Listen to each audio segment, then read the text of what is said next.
अलबेले किस्सों की दास्तां के सिलसिले शुरू हुए, बनके कहानियां कहानियां।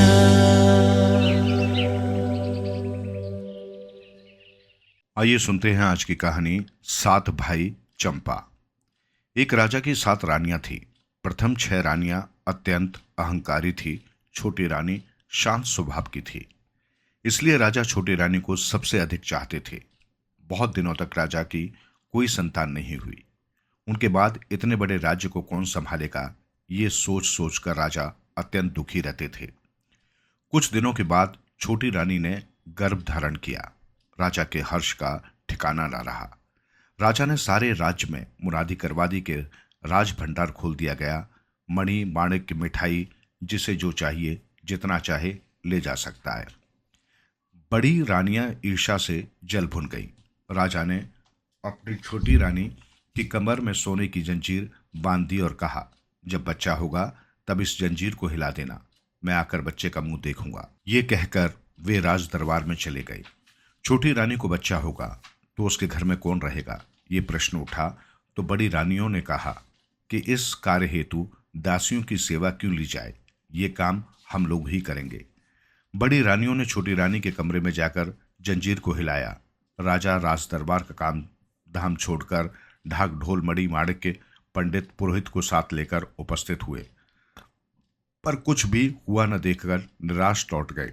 पुनः राजसभा में उनके बैठते न बैठते फिर जंजीर को हिलाया गया। राजा पुनः दौड़ कर गए।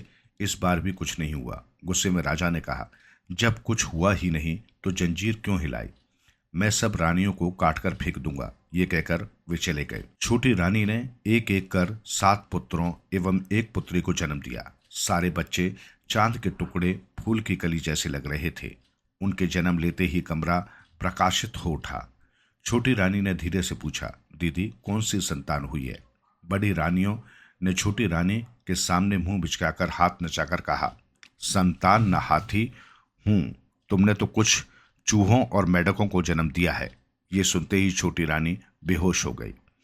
निष्ठुर बड़ी रानियों ने जंजीर को नहीं हिलाया और वे चुपचाप षड्यंत्र करने में जुट गई। उन लोगों ने एक गमले में 8 नवजात शिशुओं को डाला और पिछवाड़े के बगीचे में एक गड्ढा खोदकर उसमें दफन कर दिया। लौटते समय कुछ चूहे एवं मेढक के बच्चे एक टोकरी में लेकर आए और उसे छोटी रानी के समीप रखकर जंजीर को हिला दिया। राजा फिर ढाक ढोल, गाजा बाजा, मणि माणिक, नौकर चाकर, पंडित पुरोहित को लेकर पहुंचे। बड़ी रानियों ने गमगीन होकर अपने आंसू पोंछने का अभिनय कर चूहों और मेढक के बच्चों की टोकरी को राजा के सामने रख दिया। उसे देखते ही राजा क्रोध से आग बबूला हो गए। उन्होंने तुरंत आदेश दिया कि इन चूहों और मेढकों को जमीन में गाड़ दो और इसके साथ ही छोटी रानी को उन्होंने राजमहल से बाहर निकालने का हुक्म दे दिया। बड़ी रानियों की तो खुशी का ठिकाना नहीं रहा। उनकी आंखों का कांटा सर्वदा के लिए दूर हो चुका था। छोटी रानी को तो उन लोगों ने राजा से मिलने भी नहीं दिया और उनका राजसी वस्त्र उतरवाकर उसे दासी की तरह भटकने को मजबूर कर दिया। दिन बीतने लगे। बड़ी रानियों के तो मजे हो गए, पर राजा उदास रहने लगे। उनके मन की शांति छिन गई। उन्हें किसी काम में मन नहीं लगता था। राजा के बगीचे में फूल नहीं खिलते थे। राजा ने पूजा पाठ भी करना छोड़ दिया था। एक दिन एक अद्भुत बात हुई। राजा के माली ने देखा कि बगीचे में चंपा के साथ और चमेली का एक फूल खिला है।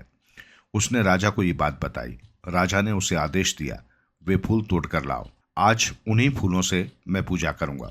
माली फूल तोड़ने बगीचे में गया।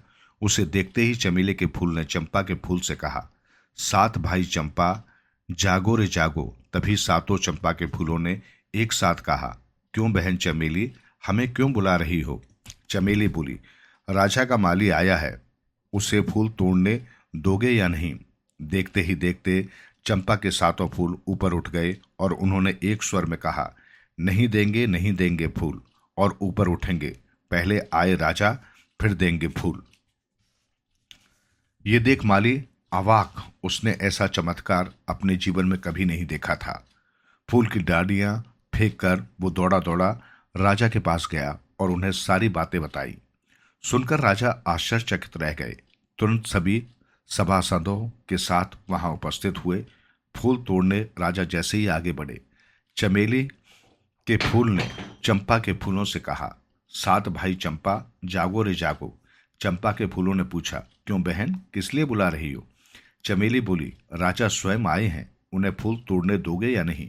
चंपा के फूल और ऊपर उठ गए और एक स्वर में बोले, नहीं दूंगा, नहीं दूंगा फूल, उठूंगा और ऊपर, पहले राजा की बड़ी रानी आएंगी तब फूल दूंगा।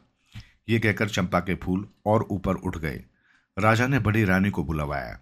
बड़ी रानी शंख बजाती हुई फूल तोड़ने के लिए आगे बढ़ी। उन्हें देख चंपा के फूलों ने कहा, नहीं दूंगा, नहीं दूंगा फूल, उठूंगा और ऊपर, पहले आए मझली रानी फिर दूंगा फूल। राजा ने मझली रानी को बुलवाया।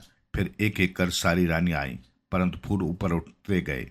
राजा हताश होकर जमीन पर बैठ गए। तब फूलों ने कहा, नहीं दूंगा, नहीं दूंगा फूल, उठूंगा और ऊपर, पहले राजा की छोटी रानी आएगी तब दूंगा फूल। लेकिन छोटी रानी है कहाँ? राजा ने उसकी खोज में नौकर, रक्षकों, सिपाहियों को राज्य के चारों ओर भेजा। सभी ने उसे ढूंढना आरंभ किया। अंत में वो मिल ही गई। उसके कपड़े फटे हुए थे, हाथ पैर काफी गंदे थे, उसकी हालत अत्यंत दयनीय थी। उसी हालत में वो फूल तोड़ने के लिए आगे बढ़ी। चमत्कार हो गया, सारे फूल एक एक कर नीचे आ गए। चमेली फूल भी उसके साथ नीचे आ गया। चंपा के 7 फूलों में से एक खूबसूरत राजकुमार और चमेली के फूल से एक अपूर्व सुंदरी राजकुमारी प्रकट हुई। सभी माँ माँ कहकर छोटी रानी से लिपट गए। राजा सब माजरा समझ गया। खुशी से उसकी आंखों से आंसू निकल पड़े। उन्होंने तुरंत सभी बड़ी रानियों को कांटे के ऊपर लिटाकर जमीन में गाड़ देने का आदेश दिया एवं छोटी रानी 7 राजकुमार और राजकुमारी के साथ राजभवन में गई। राजभवन में आनंद एवं उल्लास छा गया।